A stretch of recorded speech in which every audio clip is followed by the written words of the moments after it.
Assalamualaikum warahmatullahi wabarakatuh. Pada kesempatan ini saya akan sharing kepada Bapak Ibu mengenai syarat dan prosedur untuk mengajukan surat izin belajar atau surat tugas belajar untuk PNS atau ASN. Untuk prosedurnya nanti saya akan sharing secara detail di kesempatan ini. Silakan Bapak Ibu simak video ini sampai selesai agar bisa memahami informasi ini. Jadi untuk surat tugas belajar dan surat izin belajar bagi PNS itu terdapat dua skema. Skema yang pertama itu pendidikan formal. Skema yang kedua skema non formal ya, atau pendidikan non formal seperti pelatihan peningkatan kompetensi, kemudian pelatihan di luar di luar pendidikan formal lah intinya. Nah, tujuannya untuk meningkatkan kompetensi Bapak Ibu khususnya ASN. Jadi untuk syarat dan prosedurnya seperti dijelaskan pada halaman website PKN. Di sini syarat dan prosedurnya bagi PNS yang ingin menempuh tugas belajar, yakni harus memiliki masa kerja minimal 1 tahun TMT atau terhitung mulai tanggal diangkat sebagai PNS. Jadi Bapak Ibu harus masa kerjanya 1 tahun. Kemudian syarat kedua, mendapatkan surat tugas dari pejabat yang berwenang. Misalnya Bapak Ibu bekerja di suatu instansi, maka harus ada surat tugas tersebut. Kemudian biaya pendidikan bersumber dari negara, bantuan pemerintah asing, swasta asing, badan internasional sponsor atau yang lain. Jadi ini dikhususkan untuk pendidikan yang bersumber dananya itu dari negara atau pemerintah asing. Jadi harus jelas ya. Jadi ada rekomendasi dari suatu lembaga, maka Bapak Ibu bisa mengajukan surat tugas belajar atau surat izin belajar. Untuk syarat berikutnya itu dibebaskan dari jabatan struktural dan dibebaskan sementara dari jabatan fungsional. Kemudian tidak sedang menjalani hukuman disiplin tingkat sedang atau berat. Dan yang terakhir, program studi akreditasi universitas yang dituju itu minimal B. Ya, kalau akreditasinya BNPT atau C misalnya, ini tidak bisa untuk diajukan surat tugas izin belajar atau surat tugas belajar. Kemudian untuk syarat usia PNS yang ingin mengajukan tugas belajar terdiri dari beberapa ketentuan berdasarkan jenjang pendidikan yang ingin ditempuh. Pertama, maksimal berumur 25 tahun untuk program D1, D2, D3, dan S1 atau setara. Namun untuk daerah tertinggal, terluar, terpencil, atau jabatan yang sangat diperlukan usia maksimal 37 tahun. Itu syarat yang pertama.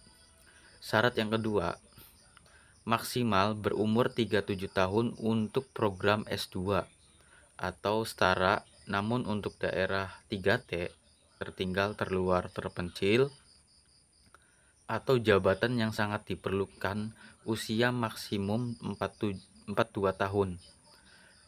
Syarat yang ketiga, maksimal berumur 40 tahun untuk program S3 atau setara, namun untuk daerah 3T ya, tertinggal, terluar, terpencil, atau jabatan yang sangat diperlukan umur atau usianya itu maksimal 47 tahun. Jadi ada pengecualian ketika Bapak Ibu berdinas di daerah tertinggal atau terluar dan terpencil, itu ada kriteria umur maksimum tertentu. Kemudian untuk jangka waktu pelaksanaan tugas belajar terdiri dari program D1 paling lama 1 tahun, program D2 paling lama 2 tahun, program D3 paling lama 3 tahun, dan S1 atau D4 ini paling lama 4 tahun. program S2 atau setara paling lama 2 tahun, dan program S3 atau setara paling lama 4 tahun. Jangka waktu pelaksanaan tugas belajar dapat diperpanjang paling lama 1 tahun dengan persetujuan instansi.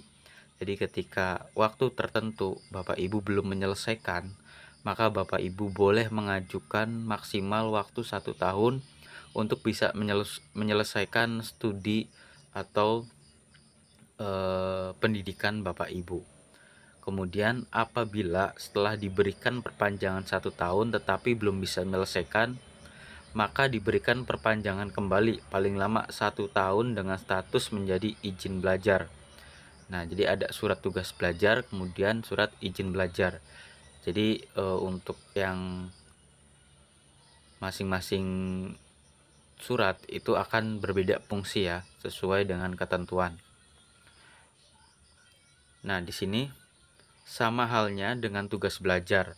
Skema izin belajar juga mensyaratkan beberapa ketentuan, yakni PNS yang memiliki masa kerja minimal 1 tahun terhitung sejak diangkat sebagai PNS, mendapatkan persetujuan tertulis dari pejabat berwenang di instansi, tidak sedang menjalani hukuman disiplin tingkat sedang atau berat, tidak pernah melanggar kode etik sebagai PNS tingkat sedang atau berat, kemudian tidak sedang menjalani pemberhentian sementara sebagai PNS, pendidikan yang ditempuh harus dapat mendukung pelaksanaan tugas jabatan di organisasi, dan program pendidikan yang ditempuh minimal berakreditasi B.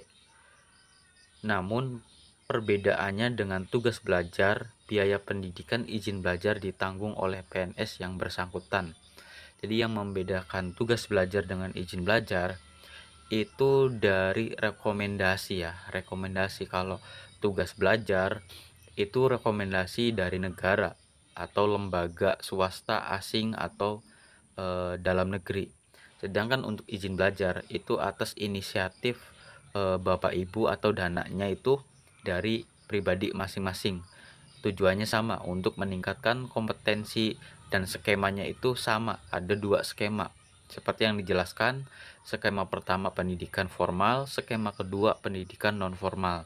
Seperti itu ya. Jadi Bapak Ibu ketika pengen mengupgrade kompetensi Bapak Ibu ketika Bapak Ibu sudah menjadi PNS, maka Bapak Ibu bisa mengajukannya di BKPSDM karena ini surat edaran resmi dari atau aturan resmi dari BKN. Mungkin itu saja informasinya. Kurang lebihnya mohon maaf. Terima kasih. Assalamualaikum warahmatullahi wabarakatuh.